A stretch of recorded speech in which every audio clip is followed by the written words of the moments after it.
Hello दोस्तों, एक बार फिर से स्वागत है आप सभी का आप ही के अपने यूट्यूब चैनल ट्रेड बूस्टर में। दोस्तों, आई नो कि आप अभी तक मार्केट में कुछ खास पैसा नहीं बना पा रहे हैं और इसके पीछे बहुत ही छोटा सा रीज़न है, that is wrong time entry. आप किसी स्टॉक को गलत टाइम पर बाय कर लेते हैं, जिस वजह से स्टॉक आपको कुछ खास पैसा नहीं बना कर देता। आज इस वीडियो में हम इसी टॉपिक को कवर करेंगे कि एंट्री के लिए सही टाइम क्या होता है। चलिए आज के अपने इस वीडियो को स्टार्ट करते हैं। दोस्तों, बेसिकली आपने बड़े बड़े प्रोफेशनल्स जैसे CA, RA, SEBI registered advisers या बड़े यूट्यूबर्स इनको स्टॉक्स और स्ट्रेटजीज के बारे में बताते हुए सुना होगा, लेकिन क्या इनकी एडवाइस से सच में पैसा बनता है? कुछ एडवाइस से बनता तो है, लेकिन उसमें टाइम बहुत ही ज़्यादा लगता है। बेसिकली ये मैक्सिमम लोग स्लो मूवर स्टॉक्स को डिस्कस करते हैं, धीरे चलने वाले स्टॉक्स को, क्योंकि ये स्टॉक इनके हिसाब से कम रिस्की होते हैं और इनको कोई लेना देना नहीं होता कि आप पैसा बनाएं या ना बनाएं। ये बस इस बात पर फोकस करते हैं कि जो आपके पोर्टफोलियो में स्टॉक्स रहें वो कम रिस्की स्टॉक्स रहें, यानी कि आपका ज़्यादा लॉस ना हो।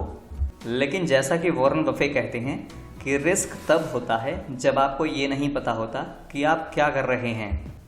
माय डियर फ्रेंड्स, इस वजह से अगर आप तेज़ी से पैसा बनाना चाहते हैं तो ये स्लो मूवर स्टॉक्स आपको तेज़ी से पैसा बनाकर नहीं देंगे। इसके लिए आपको फास्ट मूवर स्टॉक्स को पोर्टफोलियो में बाय करके रखना होगा। अब हम बात करेंगे अपने मेन पॉइंट के बारे में, that is right time to entry. अब आप एक पॉइंट को समझिए कि एक स्लो मूवर स्टॉक तेज़ी से कब भागना शुरू करता है, जब उस कंपनी में कुछ नया हो रहा होता है या कंपनी के सेल्स और प्रॉफिट बढ़ रहे होते हैं। तो ऐसे में स्टॉक में बड़े वॉल्यूम के साथ में बड़ा मोमेंटम देखने के लिए मिलता है और एक प्रायर अपट्रेंड के बाद में हमें यहाँ पर स्टॉक में स्टेबिलिटी देखने के लिए मिलती है, यानी कि पैटर्न फॉर्मेशन होता है। अब अगर स्टॉक इस पैटर्न को ऊपर की तरफ ब्रेकआउट देने के बजाय नीचे की तरफ ब्रेकडाउन दे दे, देन इसका सिंपल मतलब ये होता है कि स्टॉक को अभी यहाँ से और ऊपर नहीं जाना है। लेकिन अगर ये स्टॉक इस पैटर्न को वॉल्यूम के साथ में यहाँ पर ब्रेकआउट दे, देन इसका सिंपल मतलब होता है कि अब ये स्टॉक यहाँ से भागने के लिए तैयार है। और माय डियर फ्रेंड्स, यही टाइम होता है एक परफेक्ट एंट्री टाइम, क्योंकि जब कोई स्लो मूवर स्टॉक तगड़े वॉल्यूम के साथ में मोमेंटम देकर एक पैटर्न क्रिएट करता है, तब इसको कहा जाता है मोमेंटम पैटर्न। मोमेंटम पैटर्न एक फ्लैग पैटर्न भी हो सकता है, कभी कभी continuation cup with handle pattern भी हो सकता है, कभी कभी डबल बॉटम या फिर दरबास बॉक्स भी हो सकता है। पैटर्न कोई भी हो, मैटर करता है पैटर्न के पीछे का मोमेंटम, जो कि वॉल्यूम के साथ में आया हुआ होना चाहिए। अगर ऐसा है तभी वो पैटर्न एक मोमेंटम सेटअप कहलाएगा। और जब किसी स्लो मूवर स्टॉक में एक मोमेंटम सेटअप क्रिएट होता है, तब ये सही टाइम होता है स्टॉक में एंट्री का, क्योंकि इसके बाद में स्टॉक वहाँ से ब्लास्ट हो जाता है और उसमें कोई आइडिया नहीं होता कि स्टॉक के अंदर कितना तगड़ा मोमेंटम हमें ऊपर की तरफ देखने के लिए मिलने वाला है। जैसे आप एक और एग्जांपल ये देखिए, पहले ये स्टॉक ऊपर तो जाता था लेकिन बहुत ही धीरे धीरे ऊपर जाता था। अभी यहाँ पर अचानक से इसके अंदर हुआ क्या कि हमें यहाँ पर बड़े वॉल्यूम के साथ में एक बड़ा मोमेंटम देखने के लिए मिला और उसके बाद में हमें यहाँ पर एक continuation cup with handle pattern देखने के लिए मिला।